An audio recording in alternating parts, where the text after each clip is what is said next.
যে জিনিস নিয়ে দাঁড়িয়ে আছে এই আরো কত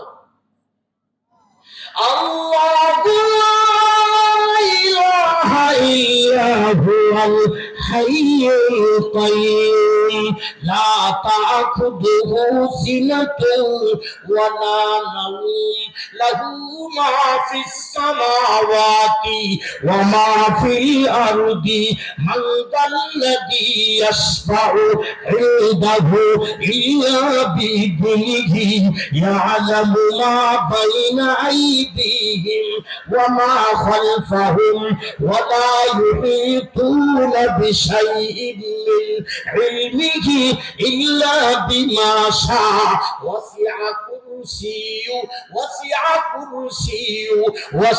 কুরসিয়্যুহু আস-সামাওয়াতি ওয়াল আরদ আমার আল্লাহর আরশি কুরসি সারা পৃথিবীর জমিন আসমান সবগুলোকে ঢেকে রেখেছেন এত বড় আরশের মালিক আমার আল্লাহ চিৎকার করে বলুন না সুবহানাল্লাহ সারা পৃথিবী আসমান জমিন যা আছে ওয়াসিয়া কুরসিয়্যু তার কুরসি এভাবে ঢেকে রাখছে কুরসির তলায় আমরা এইভাবে আছি বহুগুণ বড় ওইদিকে আমার যাওয়ার টাইম হবে না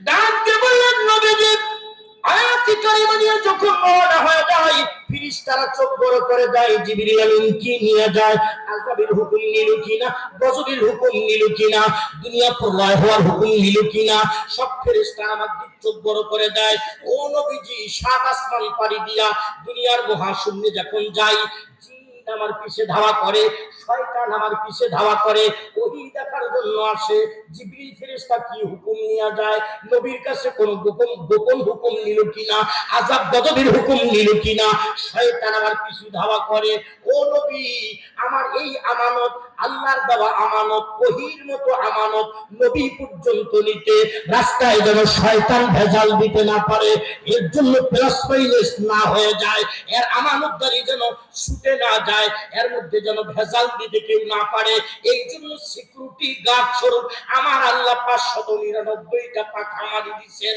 শয়তান যখন আমার কাছে আসে ওহী দেখার জন্য আসে একটা দানা দিয়া মাইর দেই ও পিছনের রাস্তা দিয়া হাওয়া ছাড়তে ছাড়তে পলায় যায় এইরকম হাই সিকিউরিটি দিয়া এই কালামে হাকিমের একটা আয়াত আমি নবী পর্যন্ত পৌঁছে দেই নবী শোনার সাথে সাথে একখানা তালবেলের মতো মুখস্থ করা শুরু করে জিবরিল আমিন চলে গেলে আয়াতটা ভুলে যাব আর পাবো না দুনিয়ায় কোন উস্তাদ নাই যার কাছে কি আমি আয়াতটা সহি করে নিব দুনিয়ায় কোন এমন শিক্ষক নাই যে আমার ওহীর আয়াতটা ঠিক করে দিবে যার কারণে হেফজখানাত তালবেলের মতো নবী মুখস্থ করা শুরু করে আল্লাহ ডাক দিয়েছেন নবীজি লা তুহাররিক বিহি লিসানাকা লিতাজালা বিহি তাড়াহুড়া করবেন না মুখস্থ করার চেষ্টা করবেন না আপনি মানুষ নবীজি মানবীয় কারণে একটা বর্ণ ছুটে যেতে পারে মানবীয় কারণে একটা হরফ ছুটে যেতে পারে ইন্না আলাইনা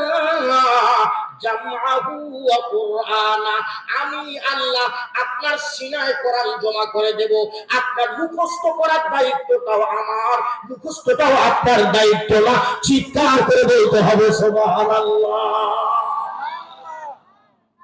ভুল হওয়ার সম্ভাবনা আছে যারা কইল না ওদের কাছে আছে জোরে বলেন আছে হাই সিকিউরিটি দিয়ে নাযিল করা হয়েছে বাবা যে রমজানে নবী ইন্তেকাল করবেন জিবরিল ফেরেশতা এসে বললেন হুজুর 23 বছরে কোরআন নাযিল করলাম বিভিন্ন জায়গায় বিভিন্ন সূরার আয়াত নাযিল করছি সব ঠিকঠাক আছে কিনা আপনি একটু পুরো কোরআন শরীফটা আমারে শোনান তো হুজুর নবী পুরো কোরআন শরীফ বিসমিল্লাহর পা থেকে নিয়ে সূরা নাসের সিন পর্যন্ত জিবরিল আমিনকে শোনায় জিবরিল আমিন বললেন ঠিক আছে জিবরিল আবার বললেন হুজুর আমি একটু বলি আপনি শুনেন জিবরিল বললেন নবী শুনলেন আবার জিবরিল আমিন বললেন হুজুর আপনি আরেকবার পড়েন তো আমি আপনার পুরো কোরআন শরীফটা একটু শুনি আবার নবী পুরো কোরআন শরীফ জিবরিল আমিনকে শোনাইলেন জিবরিল আমিন বললেন জি হুজুর ঠিক আছে আল-ইয়াউমা আকমালতু লাকুম দীনাকুম ওয়া আকমালতু আলাইকুম নি'মাতি ওয়া রাদিতু লাকুমুল ইসলাম দীনা আল্লাহু আকবার হয়নি, আরো জোরে বলে। ফার্স্ট ক্লাস এই কথাটাও বুঝাতে চাচ্ছিলাম। বাপ, এই কিতাবটা শিক্ষার প্রয়োজন আছে না বাপ? আপনি আপনার ছেলেকে শিখাবেন আপনার সিকিউরিটির জন্য, আবেদনী ফারুকের জন্য নয়, দ্বীনের ইসলামের জন্য নয়, আল্লাহর জন্য নয়। আপনি হাফেজ হইলে আপনার ছেলে হাফেজ হইলে আল্লাহর দুইটা দুনিয়ার মালিকানা বাড়বে এমন না। আল্লাহ কারো মোকাবিল। আপনি আপনার সিকিউরিটি, আপনি শেষ বয়সে যখন রিটায়ার করবেন, আপনি যখন ব্যবসা করতে পারবেন না, আপনার যখন শরীর চলবে না, তো আপনি আপনার নির্মিত বিল্ডিং এ শেষ সময় ইজ্জতের সাথে নিঃশ্বাস ছাড়তে পারবেন কিনা, এই জন্য আপনি আপনার ছেলেকে কিতাবটা করাবেন। কারণ আপনার ছেলের ভিতরে যদি এই কিতাবের ইলম না থাকে, ওটা ডাকাত হতে পারে, ওটা সন্ত্রাসী হতে পারে, ওটা আপনি বাবার ঘর ধরে বের করে দিতে পারে। এই 8 থেকে 10 দিন হবে, আমার মনে হয় বেশি হবে না, অসুস্থ বাবাকে ছেলেরা জঙ্গলে ফেলে দিচ্ছে। 3 দিন পর্যন্ত জঙ্গলে ছিল। 3য় দিনের দিন প্রশাসন সংবাদ পায়া ওই অসুস্থ বাবাকে উদ্ধার করেছে। বাংলাদেশের ঘটনা ঘটেছে। কত বড় নিমক খারাপ হলে সন্তান এটা করতে পারে। কারণ 1 থেকে নিয়ে মাস্টার ডিগ্রি পর্যন্ত পড়ছে, এক জায়গা তো নাই যে বাপের খেদমত।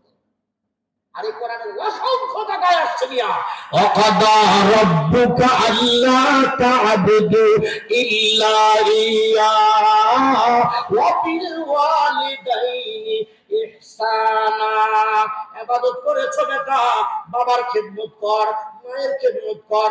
যা বেটা মায়ের কাছে যা, তোর মায়ের পায়ের নিচে আমি বেহেশত রাখছি, ওই বেহেশতটা ওইখান থেকে টুকায় নে। মায়ের পায়ে তেল লাগা, মায়ের পায়ের পাতায় তেল লাগা, মায়ের চেহারার মধ্যে তেল লাগা বেটা, মায়ের খেদমত কর। মায়ের নিয়ে দৌড়া হাসপাতালে, মায়ের একটু ট্যাবলেট আইনা দে জ্বরে, দেখবি তোর জন্য আমি জান্নাতের দরজা খুলে দেব।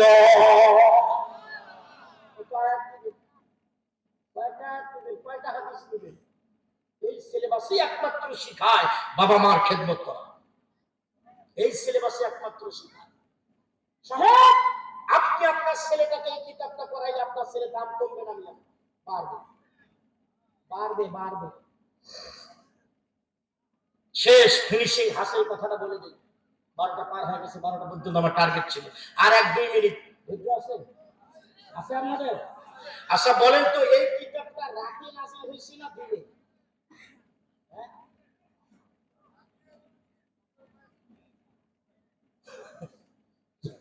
অনুমান করে মারি দিলেন, যা হয় হবে না। আমার কোরআন শরীফে আয়াত আছে, আমার আল্লাহ বলেন ইন্না আনজালনাহু ফি লাইলাতিল কদর। কদরের রজনীতে নাযিল হইছে, ঠিক কি না? এখন ঠিক হইছে, একটু করে ঠিক হইছে। আল্লাহ বলেন ইন্না আনজালনাহু ফি লাইলাতিল কদর ওয়া মা আদরাকা মা লাইলাতুল কদর লাইলাতুল কদরি খায়রুম মিন আলফি শাহর তানাজ্জালুল মালাইকাতু ওয়ার রূহ। আল্লাহ বলেন যেই রাতে নাযিল করছি বেটা, এই কিতাবটা যেই রাতে নাযিল করছি, ওই রাতের সম্মান 1000 মাসের চেয়েও দামি রাত আমি বানায়া দিছি। কোন মাসে নাযিল হইছে? জানুয়ারি মাস, রমজান মাস। রমজান মাসের সম্মান আল্লাহ বাড়ি দিয়েছে। একটা ফরজ আদায় করবেন, 70টা ফরজ সওয়াব আল্লাহ লিখে দিবেন। এই কোরআন নাযিলের কারণে শাহরু রমাদান আল্লাযী উনজিলা ফীহিল কুরআন।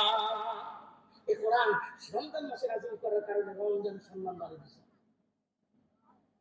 বলেন তো, এই কিতাবটা কোন ফেরেশতা নাযিল করছে? জিবরিল ফেরেশতা। এই জন্য জিবরিল ফেরেশতাকে আল্লাহ সাইয়্যিদুল মালাইকা, সব ফেরেশতা, crore crore million billion trillion ফেরেশতার চেয়ে দামি ফেরেশতা আল্লাহ জিবরিলকে বানায় দিয়েছে এই কিতাবটা বহন করার কারণে। সুবহানাল্লাহ, তাই কোন সুবহানাল্লাহ, আরেকটু জোরে। এই কিতাবটা যেই দিক দিয়ে গেছে তার সম্মান বাড়িয়েছে। এই কিতাবটা কোন নবীর উপরে? আমাদের নবী বলে দিলাম, এর মধ্যে একটা ভালোবাসা আছে। কোন নবীর উপরে নাযিল হয়েছে? আমাদের নবীর উপরে। আমাদের নবী হলো সাইয়্যিদুল আম্বিয়া, সমস্ত নবীদের নবী। আল্লাহু আকবার। যেই দিন রূহ বের করার জন্য আজরাইলকে পাঠাইলেন, যার আজরাইল যা, আমার নবীর গিয়ে সালাম বল, আমার নবীকে গিয়ে প্রস্তাব দে, যদি দুনিয়ায় না থাকতে চায় এখনই নিয়ে আয়, থাকতে চাইলে তার হায়াতকে কিয়ামত পর্যন্ত লম্বা করে দিলাম। আজরাইল ফেরেশতা রওনা করছে, ও মালিকুল মউত দাঁড়া রে দাঁড়া, জানিস নি রে তোরে কার কাছে পাঠাই? আল্লাহ আপনি ভালো জানেন। ডাক দিয়া কয় আজরাইল, আমি জমিনের আল্লাহ, উনি জমিনের নবী, আমি আসমানের আল্লাহ, উনি আসমানের নবী, আমি পাহাড় পর্বতের আল্লাহ, উনি পাহাড় পর্বতের নবী, আমি নদ নদীর আল্লাহ, উনি নদ নদীর নবী, আমি কুল কায়নাতের আল্লাহ, উনি কুল কায়নাতের নবী, আমি হলাম রব্বুল আলামিন, আর আমার নবী হলো রহমাতাল লিল আলামিন। আল্লাহু আকবার বলেন। কি সম্মানটা দিছে। এই কিতাবটা যারা মুখস্থ করবে, জনগণের মধ্যে, উম্মতের মধ্যে বলা হবে ইকরা, পড়ে ওয়ারতাকা, আরো পড়ে উঠে।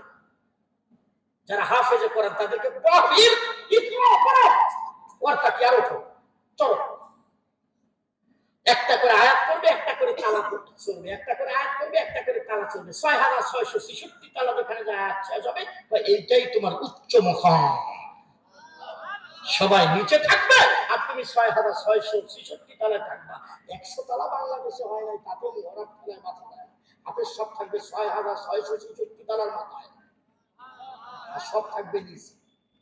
এই জন্য বাপ, শেষ কথা একটাই বিট করে দিতে চাই আপনাদেরকে, সেটা হলো এই কিতাবটা শিখাতে হবে। বাপ, এই কিতাবটা যার ভিতরে থাকবে, উভয় জগতের সম্মান উনাকে আল্লাহ দিতে।